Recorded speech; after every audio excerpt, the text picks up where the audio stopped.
80 शब्द प्रति मिनट की गति से मैटर शुरू होगा 5 सेकेंड बाद।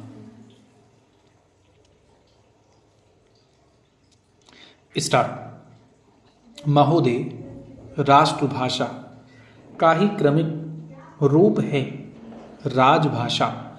महात्मा गांधी को ही यह श्रेय जाता है कि राष्ट्र की कोई एक संपर्क भाषा हो। इस पर उन्होंने बल दिया था। हालांकि गांधी जी के राष्ट्रभाषा संबंधी आग्रह के पीछे मुख्य रूप से राष्ट्रीयता तथा स्वतंत्रता आंदोलन की समग्रता थी।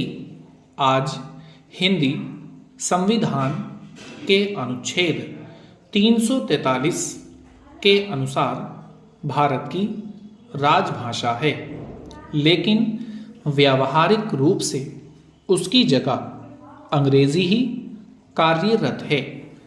तो मैं बराबर गांधी जी को याद करता हूँ। बापू ने आज 70-80 वर्षों पूर्व हिंदी के संबंध में जो बातें कही थीं, वे आज भी सामयिक और सार्थक हैं।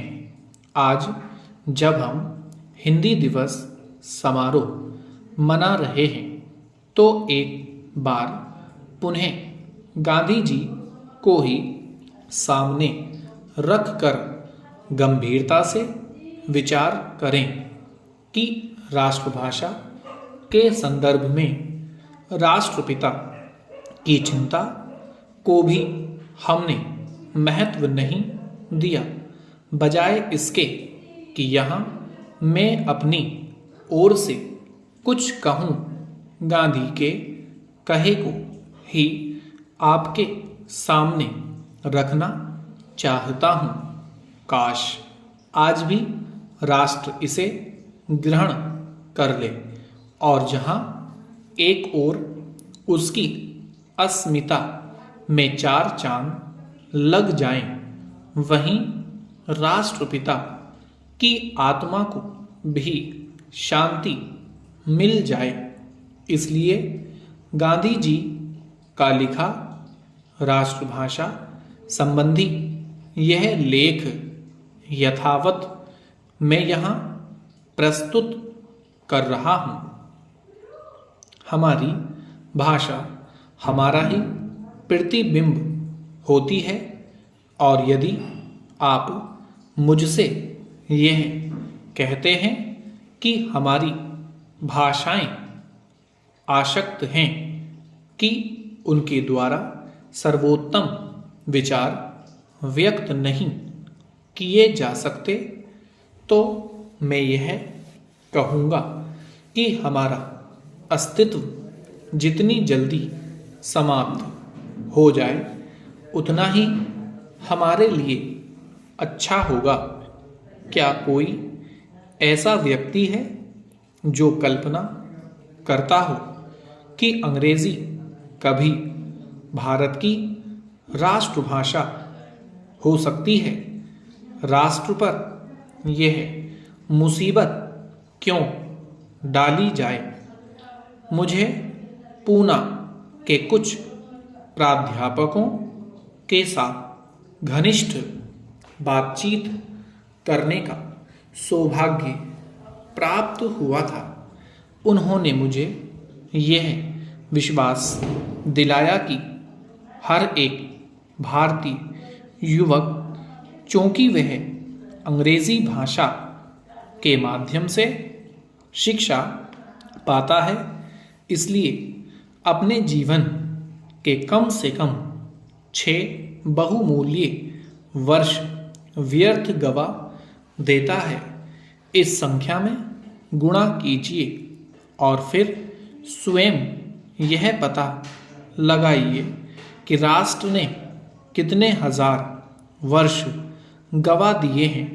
हमारे ऊपर आरोप यह लगाया जाता है कि हमारे अंदर आगे बढ़ने की शक्ति नहीं है, हमारे अंदर वह शक्ति हो ही नहीं सकती है। महोदय, वास्तव में हम अंग्रेजी पर कभी अधिकार नहीं प्राप्त कर पाते। कुछ थोड़े से लोगों को छोड़कर हम लोगों के लिए ऐसा करना संभव नहीं हो सकता है। हम अंग्रेजी में अपनी भावनाओं को उतनी अच्छी तरह कभी व्यक्त नहीं कर सकते जितनी अच्छी तरह अपनी मातृभाषा में। हम अपने बचपन के सारे वर्षों की याद कैसे भुला सकते हैं, पर जब हम अपनी उच्चतर शिक्षा, जैसा कि हम उसे कहते हैं, एक विदेशी भाषा के माध्यम से शुरू करते हैं, तब हम ठीक यही काम करते हैं।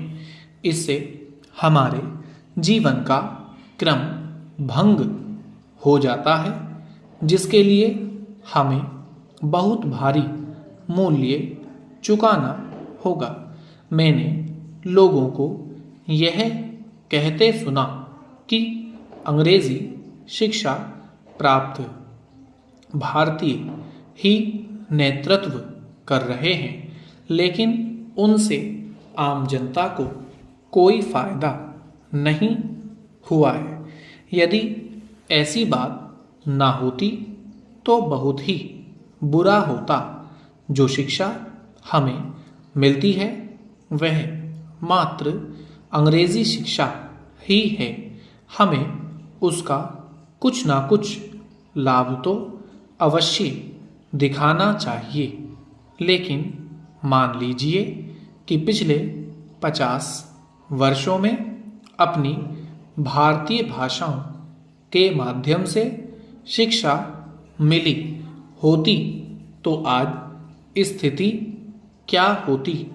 आज भारत स्वतंत्र होता, हमारे अशिक्षित लोग अपने ही देश में विदेशियों जैसे ना होते, वरना उनकी वाणी देश के हृदय को छूती।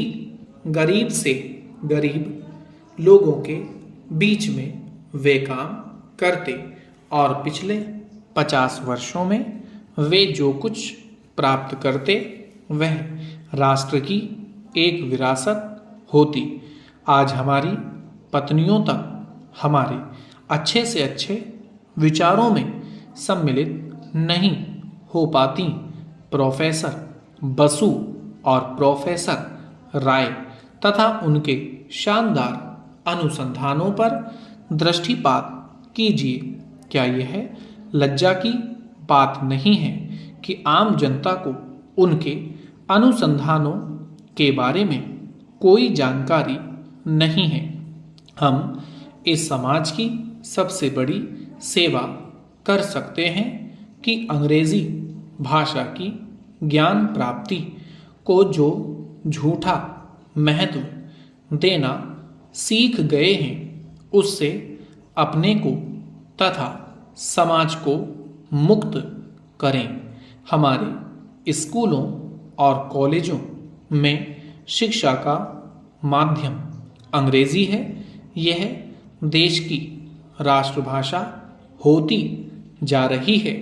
हमारे सर्वोत्तम विचार इसी भाषा में व्यक्त किए जाते हैं। अंग्रेजी शिक्षण की आवश्यकता में इस विश्वास के कारण हम दास बन गए हैं। इसने हमें सच्ची राष्ट्र सेवा के अयोग्य बना दिया है। यदि हम आदत से मजबूर ना होते तो हम यह अनुभव कर सकते थे कि शिक्षा का माध्यम अंग्रेजी नहीं होना चाहिए। स्टॉप।